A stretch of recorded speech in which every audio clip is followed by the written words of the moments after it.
मुख्यमंत्री लाडका भाऊ योजना। आता लाडक्या बहिणीसारख्याच लाडक्या भावांना आता महिन्याला 6,000 ते 10,000 रुपये आता मिळणार आहे।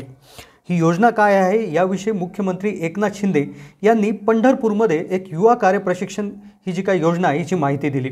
त्यांनी म्हटले की लाडकी बहीण योजनेप्रमाणे लाडक्या भावाला देखील योजना आणल्याचं त्यांनी म्हटलं, पण शंका भरपूर आहे। लाडक्या बहीण योजनेमध्ये 1,500 रुपये महिन्याला आणि वर्षाला 18,000 हे डायरेक्ट लाभार्थी महिलांना मिळणार आहे। पण मग लाडक्या भावांना मिळण्यासाठी पात्रता काय आहे? लाडक्या भावांचं वय किती असणं आवश्यक आहे? त्यांची शैक्षणिक पात्रता काय आहे? साधारणपणे आज यूट्यूबवर किंवा व्हॉट्सॲपवर एक मेसेज फिरताना दिसत आहे की 12वी नंतर 6,000, पदविका झाल्यानंतर 8, डिग्री झाल्यावर 10। पण हे डायरेक्ट मिळणार का? यासाठी दुसरी कागदपत्र काही लागतील का? पात्रता काय असायला हवी? तर याविषयी डिटेल माहिती आज आपण घेऊन आलेलो आहोत।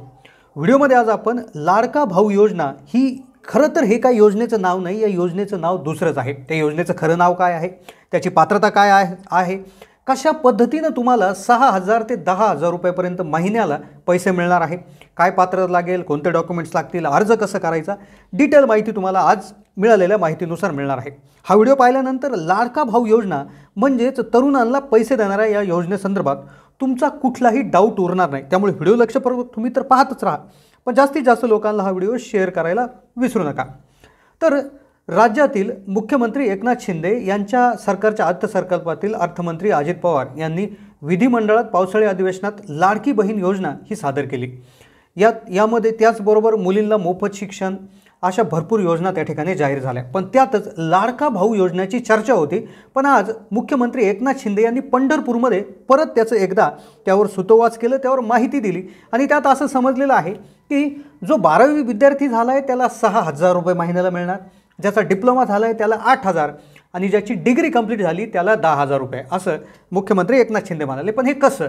तर साधारणपणे याच्यासाठी एक अट ठेवण्यात आलेली आहे। ती अट कोणती आहे, कोणत्या अटीनुसार तुम्हाला त्या ठिकाणी मिळणार आहे, अशी डिटेल माहिती आपण घेऊयात। आता सगळ्यात आधी काय आहे ही योजना? मुख्यमंत्री एकनाथ शिंदे म्हणाले की लाडकी बहीण योजना लागू झाल्यानंतर अनेकांनी टीका केली, लाडक्या भावांचं काय? ते म्हणाले की मला सांगायचं आहे, लाडक्या भावांकडे आमचं लक्ष आहे, आम्ही त्यासाठी योजना आणली। योजनेमध्ये 12वीच्या तरुणांना 6, डिप्लोमा तरुणांना 8 आणि डिग्री तरुणांना 10,000 रुपये देण्यात येणार आहे। आता मग सगळ्यात महत्त्वाची गोष्ट म्हणजे ह्या योजनेचं नाव लाडका भाऊ योजना नसून या योजनेचं नाव आहे मुख्यमंत्री युवा कार्य प्रशिक्षण योजना। हे लक्षात घ्या, योजनेचं नाव आहे मुख्यमंत्री युवा कार्य प्रशिक्षण योजना। आता मुळातच ही कार्य प्रशिक्षण योजना आहे, त्यामुळे तुम्हाला आपोआप पैसे तुमच्या अकाउंटमध्ये मिळणार नाही।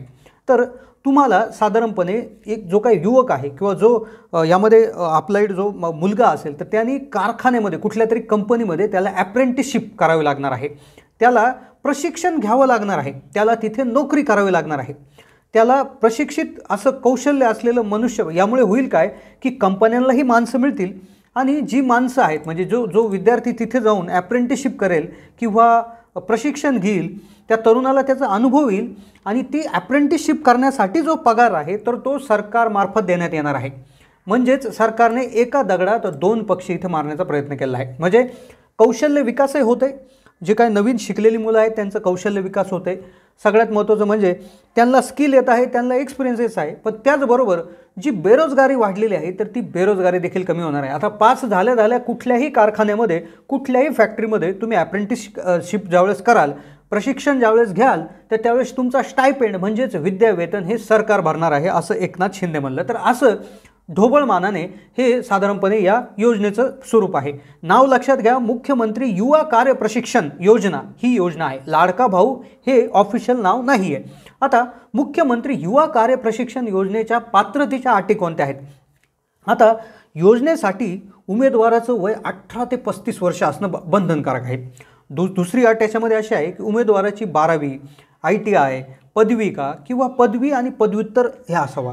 त्यानंतर शिक्षण जर त्याचं चालू असेल तर त्यांना आता लाभ घेता येणार नाही, ज्यांचं शिक्षण चालू आहे त्यांना लाभ घेता येणार नाही, शिक्षण पूर्ण झालं असावं, आधार नोंदणी झालेली असावी, बँक खातं आधारनी संलग्न असावं आणि प्रशिक्षण कालावधी ज्यावेळेस त्या मुलाचा किंवा त्या विद्यार्थ्याचा पूर्ण होईल तर त्यावेळेस त्याला त्या आस्थापनेकडून म्हणजे त्या कंपनीकडून सर्टिफिकेटही मिळेल आणि तो त्याचं त्या ठिकाणी त्याचं एक एक्सपिरियन्स सर्टिफिकेट म्हणून त्याचा वापर त्या ठिकाणी करू शकतो। मग आता कुठली कागदपत्र यासाठी लागणार, कोण कोण असणार पात्र आणि याच्यामध्ये एक विशेष अट देखील देण्यात आली आहे, ती अट देखील लक्षात घेणं महत्त्वाचं आहे। यासाठी आवश्यक कागदपत्र आधार कार्ड, तुमचं रहिवासी प्रमाणपत्र, तुमच्या पत्त्याचा पुरावा, वयाचं प्रमाणपत्र, चालक परवाना म्हणजे लायसेन्स असेल तर, शैक्षणिक पात्रता प्रमाण म्हणजे 12वी रिझल्ट, 10वी result, diploma, degree result, mobile number, passport आकाराचं छायाचित्र, बँक खाते पासबुक आणि ईमेल ID। तर या साधारणपणे या गोष्टी त्या ठिकाणी लागणार आहे।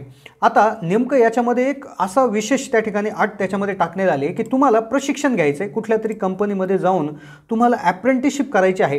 पण जर ॲप्रेंटिसशिप करताना म्हणजे प्रशिक्षण घेत असताना एखादा तरुण एका महिन्यात 10 दिवस किंवा त्याहून अधिक दिवस जर गैरहजर राहिल्यास किंवा प्रशिक्षणार्थी तरुण पहिल्याच महिन्यात प्रशिक्षण सोडून गेल्यावर त्याला या योजनेचा लाभ मिळणार नाही। होय, एखादा तरुण जर एका महिन्यात 10 दिवसाहून किंवा त्याच्यापेक्षा जास्त गैरहजर राहिला किंवा पहिल्याच महिन्यात जर सोडून गेलं तर या योजनेचा लाभ मिळणार नाही। या योजनेच्या संदर्भात लवकरच राज्य सरकारकडून शासन निर्णय देखील आता लवकरच येणार आहे। आता कोणाला किती स्टायपंड मिळणार, कोणाला किती रक्कम त्या ठिकाणी मिळणार? 12वी पास तरुण प्रत्येक महिन्याला 6,000, ITI झालेला असेल किंवा डिप्लोमा झाले असेल तर प्रत्येक महिन्याला 8,000, डिग्री किंवा डिग्रीच्या पुढचं शिक्षण झालेलं असेल, ग्रॅज्युएट, पोस्ट ग्रॅज्युएट, तर प्रत्येक महिन्याला 10,000। योजनेचा लाभ घेणाऱ्या वयाची अट 18 ते 35, योजनेचा लाभ घेणारा तरुण 12वी उत्तीर्ण ते पदव्युत्तर उत्तीर्ण असावा, तरुण महाराष्ट्राचा रहिवासी असणं खूप अनिवार्य आहे, तरुणांनी कौशल्य, रोजगार आणि उद्योजकता आयुक्तालयाच्या वेबसाईटला नोंदणी करणं गरजेचं आहे। आता याचं कुठं अप्लाय कुठे करायचं, याचा अर्ज कुठे भरायचा, तर आत्ता मिळालेल्या माहितीनुसार abplive.com याच्यानुसार आपली जी वेबसाईट आहे rozgar.mahaswayam.gov.in, rozgar.mahaswayam.gov.in या वेबसाईटवर नोंद करणं त्या ठिकाणी अपेक्षित आहे असं या ठिकाणी सांगण्यात आलेलं आहे। तर यामध्ये एक सगळ्यात महत्त्वाची गोष्ट लक्षात घ्यायची आहे की लाडका भाऊ योजना ही अशी योजना नसून मुख्यमंत्री युवा कार्य प्रशिक्षण योजना असून यामध्ये तुम्हाला आपोआप पैसे त्या ठिकाणी मिळणार नसून तुम्हाला कुठल्या तरी तुमचं शिक्षण पूर्ण झाल्यानंतर कुठल्या तरी कंपनीमध्ये, कुठल्या तरी कारखान्यामध्ये तुम्हाला प्रशिक्षण घेणं गरजेचं आहे, तिथे नोकरी करणं गरजेचं आहे। आणि मग ज्यावेळेस तुम्ही गव्हर्नमेंट पोर्टलला ज्यावेळेस कळवाल की आम्ही प्रशिक्षण सुरू केलेलं आहे आणि तुम्ही एका महिन्यात 10 दिवसापेक्षा ॲब्सेंटही नाही राहिलं पाहिजे, तुम्ही प्रशिक्षण नियमित चालू ठेवलं पाहिजे, त्यावेळेसच तुम्हाला 12वी झाले असेल तर 6,000, डिप्लोमा ITI असेल तर 8,000, डिग्री किंवा पदव्युत्तर डिग्री असेल तर 10,000 रुपये। तर असं साधारणपणे याचं स्वरूप असणार आहे। लाडकी बहीण योजनेसारखे आपोआप पैसे वाटप याच्यामध्ये होणार नसून तुम्हाला एक स्टायपेंड किंवा विद्या वेतन म्हणून त्या ठिकाणी याच्यामध्ये करणार आहे। पण यासाठी तुम्हाला कुठल्या तरी कारखान्यामध्ये काम करणं आवश्यक आहे, कारखान्याचं प्रमाणपत्र घेणं, डॉक्युमेंटेशन घेणं खूप गरजेचं असणार आहे। तर ही होती मुख्यमंत्री माझा लाडका भाऊ योजनेविषयी माहिती। तर कशी वाटली माहिती कमेंटच्या माध्यमातून कळवा आणि या योजनेविषयी अजून पुढेही अपडेट येत राहतील तर त्यासाठी चॅनलला सबस्क्राईब करून ठेवा। धन्यवाद।